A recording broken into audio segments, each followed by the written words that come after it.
So a lot of pneumonia is the fun facts. Y'all know the basics of like what the signs and symptoms look like and all that. Y'all know that. But a lot of this is going to be statistics, what type of pneumonia and how do you know and what's the clinical criteria. So there's a lot of just nitty gritty things. I wrote down every detail. You can't miss it. Okay. So let's just start at the beginning. What does pneumo mean? Lungs. No. Air. Air. All right. So there's something wrong with the air you breathe. It's infected. Okay. And it doesn't mean it's a bacteria, right? You could have bacterial, viral, fungal, protozoa. You can have all kinds of junk come in there, right? There is some type of lung infiltration. Something has infiltrated your lungs. What are you looking at? I didn't know COVID was still. Oh, I thought there was a ghost or something because she kept going like, and I was like, should I help you in some kind of way? Okay. And then your body says something is wrong because there's an infiltrate. That's going to bring tons of fluid and mucus. That's right. And it's going to bronchoconstrict because it thinks every time I breathe, I'm breathing in this crap, right? Okay. That's going to cause a bronchospasm because their airway is going to be like, oh my God, something is wrong. Do not. Okay. All that fluid goes to the third space in the lungs, which is the alveoli. So the alveoli are going to fill with fluid. Okay. What's the alveoli's job? Gas exchange, right? They only had one job, but then the alveoli fill with fluid and it keeps filling, keeps filling, and keeps filling. What's the disease when their whole lungs fill with fluid? No. And all you see is just fluid. No, that's a pocket of fluid outside. No. The lung where it just... Maybe we'll talk about where the different fluids are. Maybe that's a good idea. Yeah. What is pulmonary edema? How did pulmonary edema start? You got pulmonary hypertension. And anytime you change pressure in a vessel, your body says something is wrong and you leak into the third space. Okay. And the third space is the alveoli. So when it's pink and frothy that have filled your alveoli, that's pulmonary edema. It came because the blood pressure in your lungs were too high. Okay, that's one type. Pleural effusion. Anytime you hear the word effusion, that is a pocket of fluid. In this case, it's outside the lungs, not inside the lungs. So if a person has a pleural effusion and I auscultated their lungs, what would I hear? No. No, because it's not inside. Oh, It's not inside. the rubbing. No, that's a pleuritis. No, you would hear something because here's your lung, and all right here, it's kind of pushed in a little bit from the fluid. There's a pocket of fluid that's pushing on your lungs. So when You wouldn't hear anything. You would hear decreased breath sounds at the Were you base. asking what pneumonia is? No. Then what is the answer for the fluid? What do you mean? That fluid in the lungs?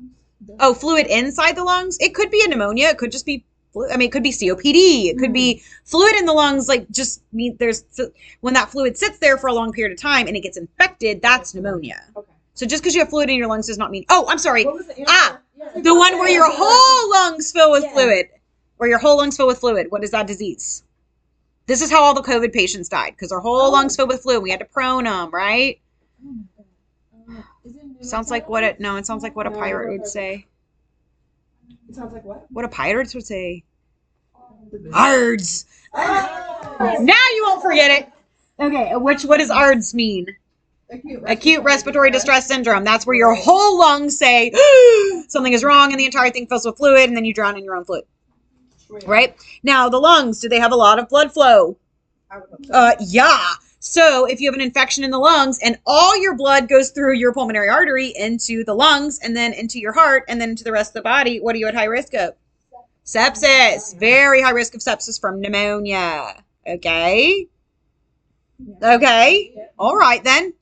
All right. How does it spread? Well, there's 3 ways for it to spread. Number 1, you could get some kind of aspiration. What is aspiration pneumonia? You breathed in what? What'd you breathe in? Liquid. Like you ever coughed on water or something? You're like, oh, it went down the wrong pipe. Yeah, that was your trachea.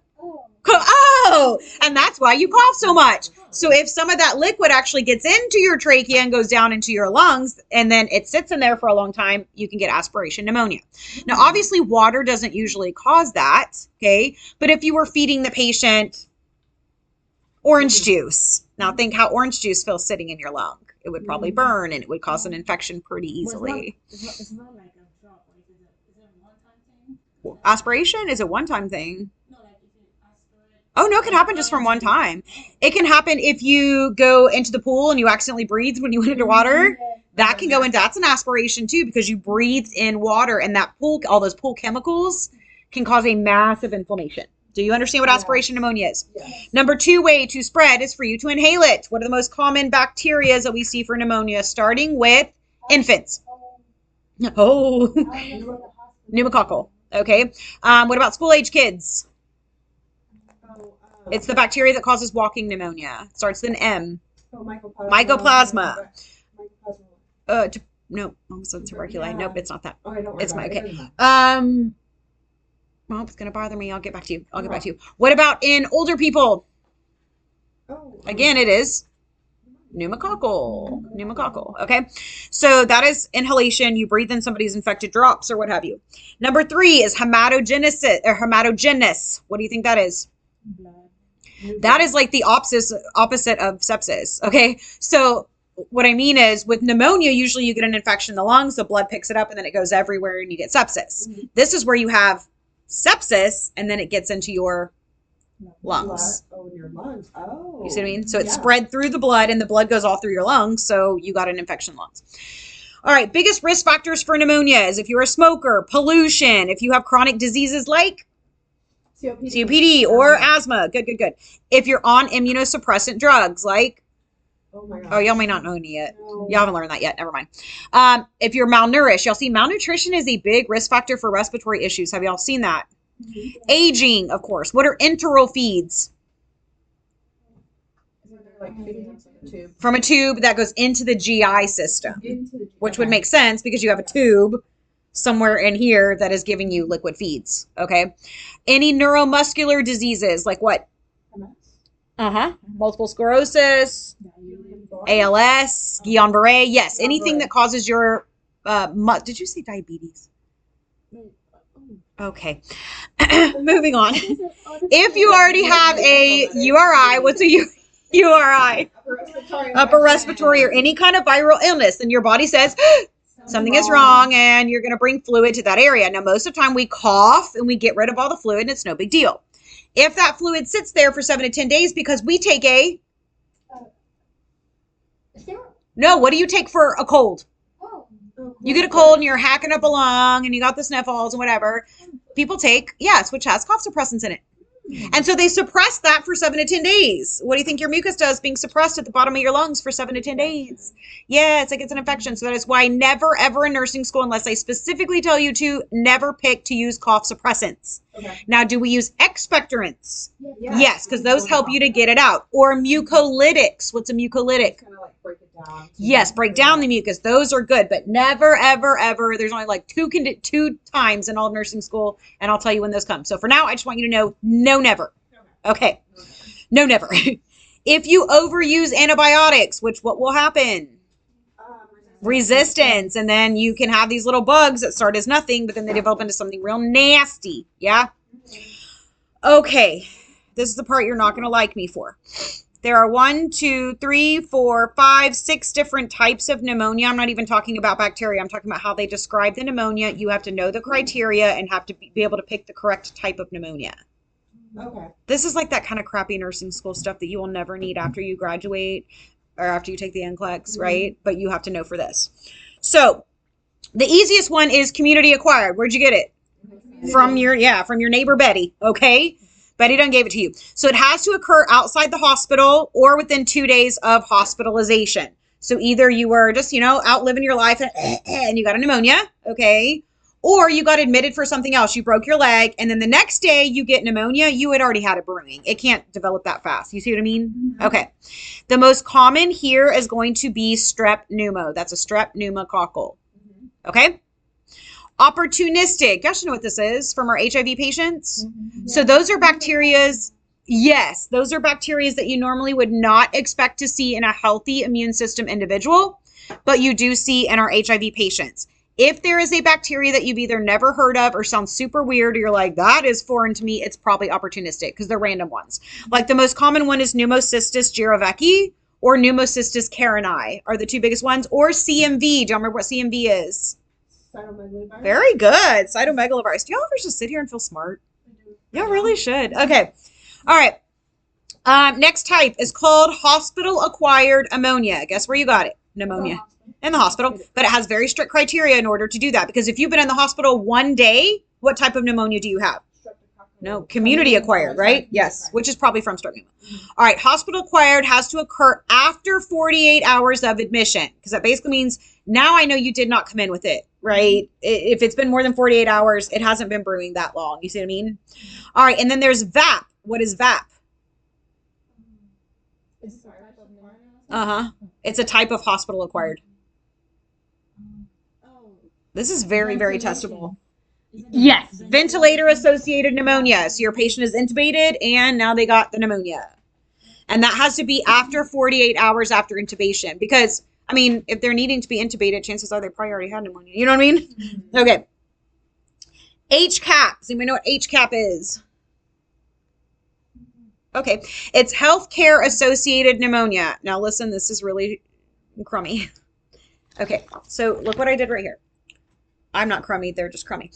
These are hospital-acquired pneumonias. You've got VAP, which is your patient was on a ventilator in the in the hospital and got pneumonia. After they've already been ventilated for 48 hours. We understand that, yes? Yes. The second type of hospital-acquired is called healthcare-associated pneumonia. So your patient can technically have healthcare-associated pneumonia that is hospital-acquired, right? Yes. But in order to qualify for HCAP hospital-acquired, they have to have hospital care for 2 or more days within 90 days of an infection at a long-term care facility. Plus, they had to have received IV antibiotics, IV chemo, or gotten wound care in the past 30 days of infection and stayed in the hospital or been on hemodialysis care.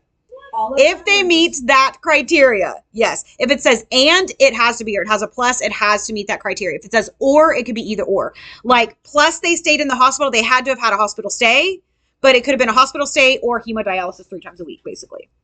Wow. Do y'all see what I mean? Yes. What they're trying to differentiate is, instead of healthcare-acquired pneumonia, they should really just say that this is like, yeah, these are places where they were in places for a really long time and people did not TCDB their patients and they ended up getting a pneumonia.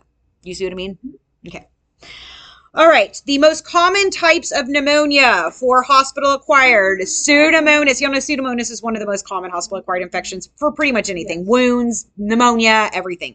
What do you know about Pseudomonas? What's your keywords? Green and weepy. All right. You may see Enterobacter. Now, how about an E. coli pneumonia? How'd you get that? Burp. Proteus or Klebsiella. Those are the most common hospital ones. Got it? All right. Next is aspiration pneumonia. What is aspiration pneumonia? Fluid that you breathed in. Okay. So we may see patients that like have Parkinson's or multiple sclerosis, people that have a hard time swallowing, they're most at risk of aspiration pneumonia, right? Because they can't, that's why we put them on aspiration precautions. Yes. Okay. So they aspirated fluid into the lungs.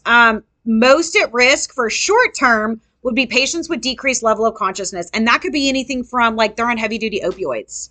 If you've got somebody on really high dose opioids, you should not be letting them eat. If you walk in and they're like, yeah, they shouldn't be eating or drinking. Okay. If they have nausea, vomiting, that's why what's the first thing you do when somebody starts puking?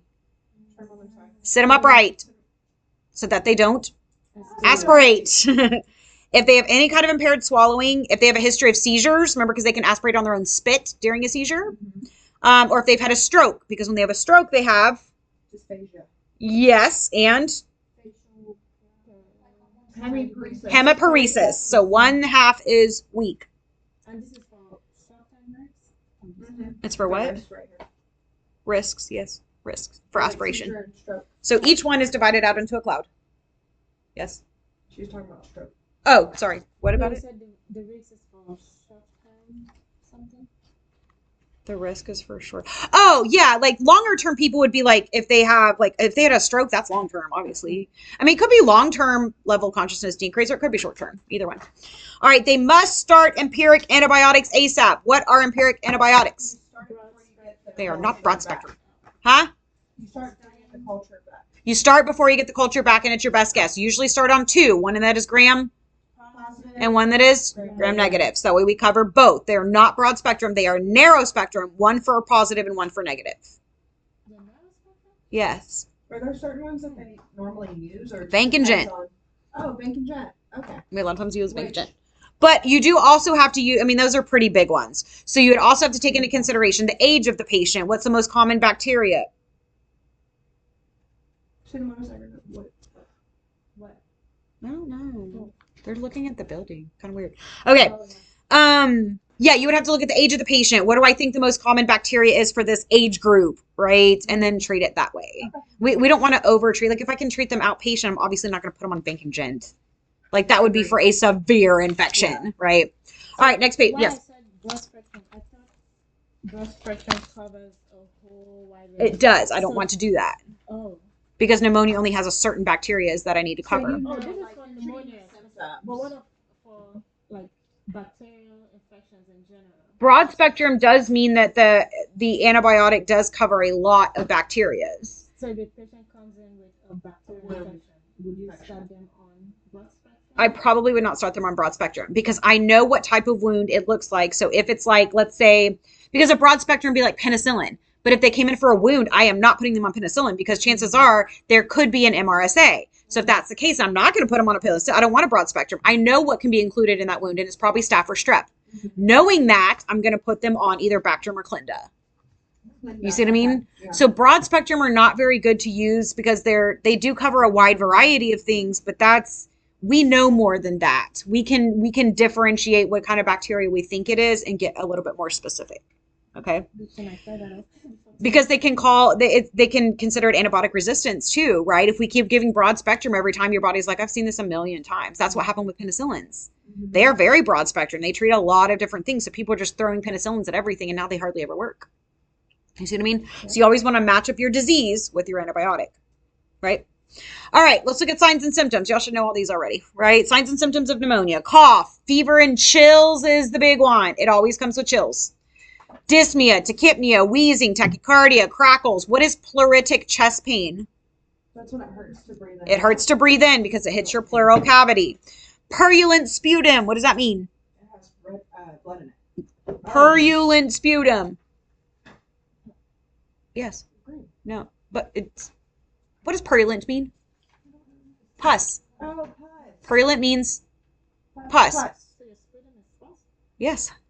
Oh, she said, oh. Okay. One of the first signs and symptoms in elderly clients is confusion, just the same as with UTI. Okay. So if you have a elderly client with new onset confusion, you remember Alzheimer's and dementia does not come new onset or quickly. So it's either UTI or pneumonia. Check out some infections. Okay. There is something called atypical pneumonia where it doesn't look like the typical presentation. It is most common with mycoplasma. And in mycoplasma, you'll see dry cough, headache, muscle aches, which is myalgia, fatigue, nausea, vomiting, and diarrhea. That is walking pneumonia. Oh. Mycoplasma. Atypical. So is walking atypical goes down to right here, mycoplasma. pneumonia? That's walking. This right here. Okay. If we don't fix these signs and symptoms right here, they're going to lead to these signs and symptoms right here, which would be leukocytosis. What does that mean? Your white blood cells are killing themselves. Excuse me? What? I'm sorry. What is leukocytosis? Low white blood cells is leukopenia. So what is leukocytosis? High white blood cells. High white blood cells. Because it doesn't sound like what it is, does it? I know. No. Hypoxia, which is low O2 where? To the tissue. In the tissue. They may end up with hypoxemia, which is Low in the blood. low O2 in the blood. Cyanosis, which means they're going to turn blue. The first signs and symptoms of hypoxia is restlessness and anxiety. Always clue yourselves into those. Okay. Complications. So you got the lungs here. The blood is going to come through the lungs up the pulmonary artery into the lungs, and then it goes directly into the pulmonary veins and into the left atrium. Yes? And then it's going to go into the heart and then to the rest of the body. So you're just pumping out infection into the heart and the rest of the body, which is what will give you endocarditis. Yes. Meningitis, because it gets pumped into the heart and then up to the brain. What's an empyema? Mm-mm. Empyema. It's a pus pocket in the lungs. Oh.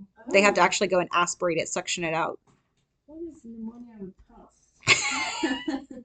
You not feeling it? Pus. The only time I've ever seen that, I don't know if I told you, I might have told you this last semester. We had that little girl, I think I did, the little girl that was in the ICU. She was 3, I think, and they diagnosed her with pneumonia. She did have an infiltrate on her chest x-ray, and her white blood cell count was super high, and we kept giving her antibiotics after antibiotics, and she was getting worse and worse and worse, and we put her in the ICU. We're like, this kid is going to die of pneumonia. I can't even believe it. Healthy, normal baby.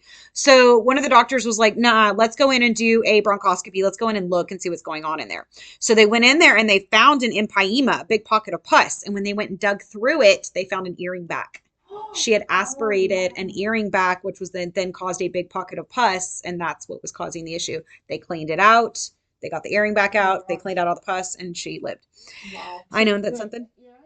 An earring back, the back of an earring. You know, they're so tiny. And she probably like had it in her mouth or something, and then went like, and there it went. Wow. Isn't that crazy? Okay. Another complication of pneumonia would be a true lung abscess, which is where you get like an abscess on the lung tissue. Okay. Sepsis, y'all know what that is. What is atelectasis? The bottom of the lungs. Bottom of the lungs stick together. What's a pleural effusion? This is when you have fluid outside of the lungs. Yes, it is a pocket of fluid outside the lungs. What is pleurisy or pleuritis? It's the same kind of thing. Inflammation of the pleural. Inflammation of the pleural cavity. And what do we hear when we auscultate? Diminish. Friction rub. You hear friction rub, and it's very painful when they take a deep breath. Yes. What is ARDS? That is acute respiratory. Acute respiratory distress syndrome. And what is that? Lungs fill up with The whole lungs are filling with fluid, which will lead to ARF. What is ARF?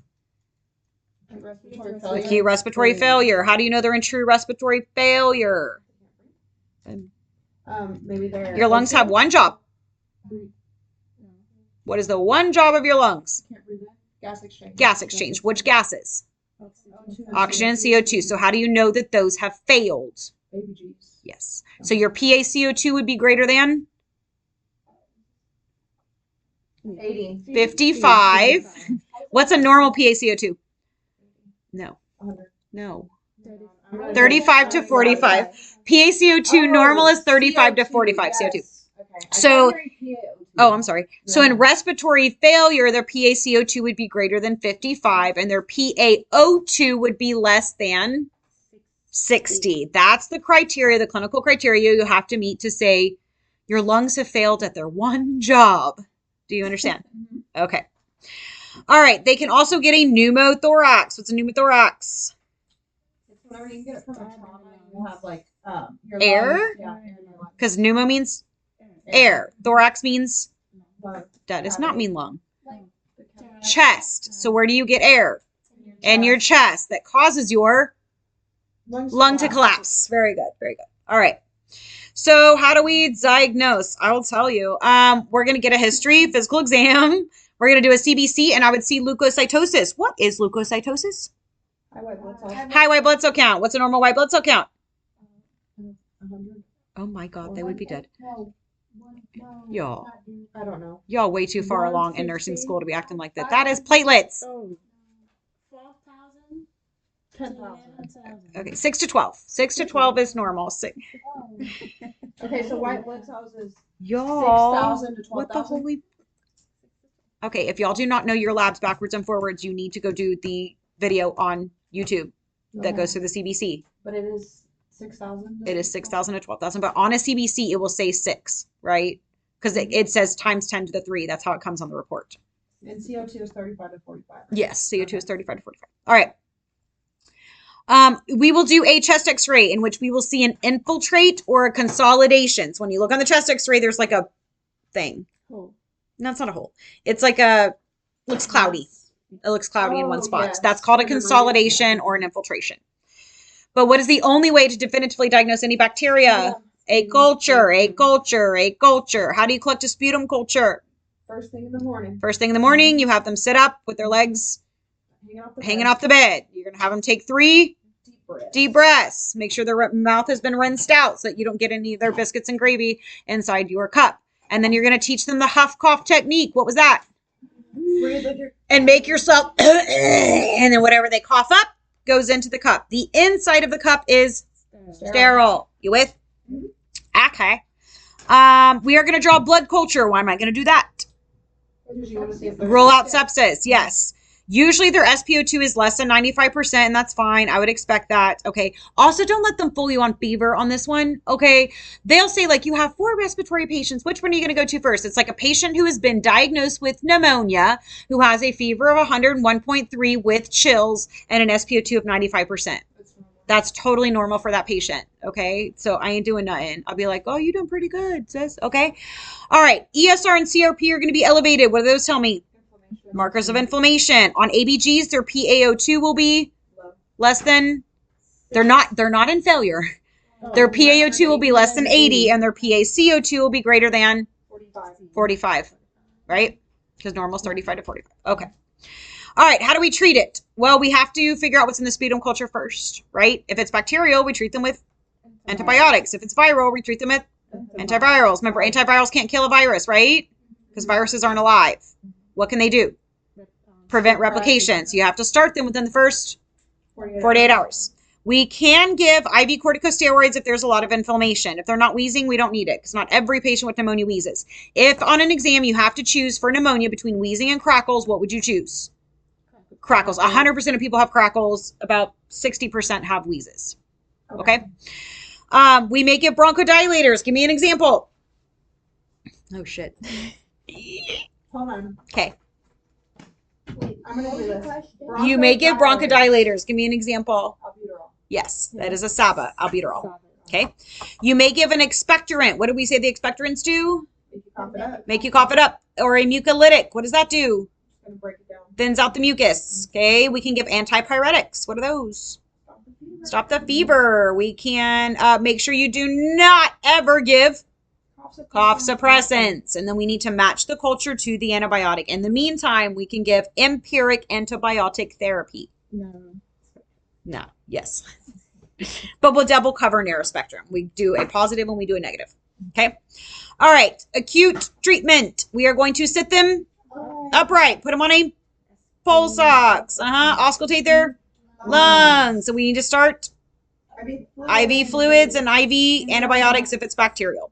We will do a daily chest x-ray and a daily CBC and lactate. What does lactate tell me? If they're getting septic. If it's greater than 4, it is sepsis. If it is greater than 2, then you need to repeat. We'll do that again. If the lactate level is greater than 4, it is sepsis. If it is greater than 2, you need to repeat it because it may be on its way up. We do want them to walk.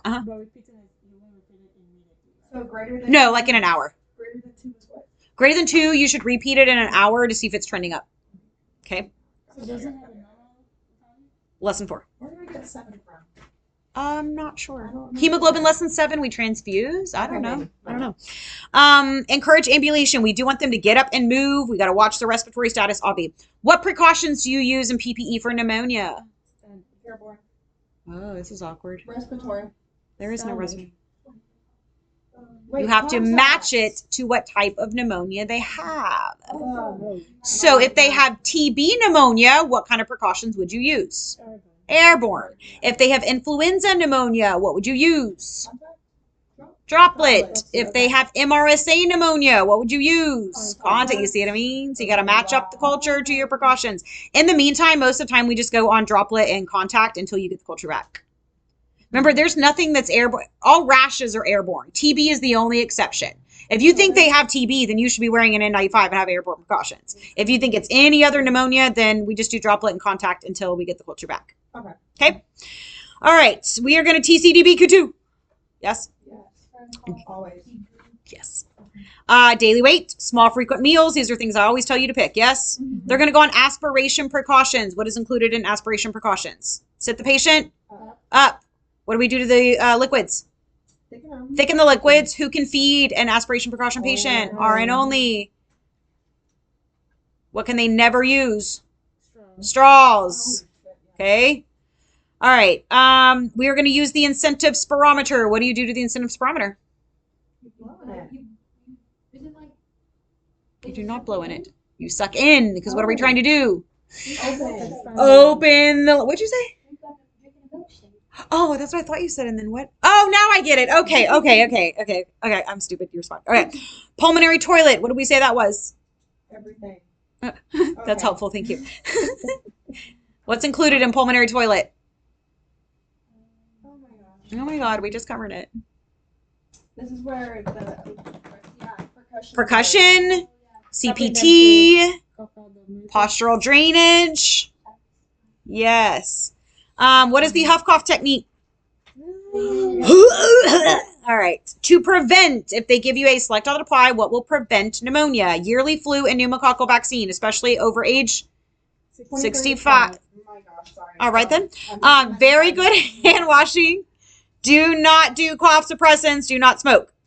If they say something about unilateral lung disease, like you have one really bad lung, the rule in nursing school is good lung down, which means that's how you position the patient. So if they say the patient just had like their right lower lobe removed and they just got out of surgery, how are you going to position them? On the left side. Because their good lung goes down. Good lung down. Good lung down. It's kind of like no P, no K. There's all these little nursing rules, right? Good lung down. Okay? All right. Do we understand pneumonia? Yes. Okay. Yes. Why is it instead of sprawl on the prevention? Because I thought you need to use that. It probably should be like if you're trying to prevent pneumonia like post-op, then incentive spirometer would be a good idea. That's a great question.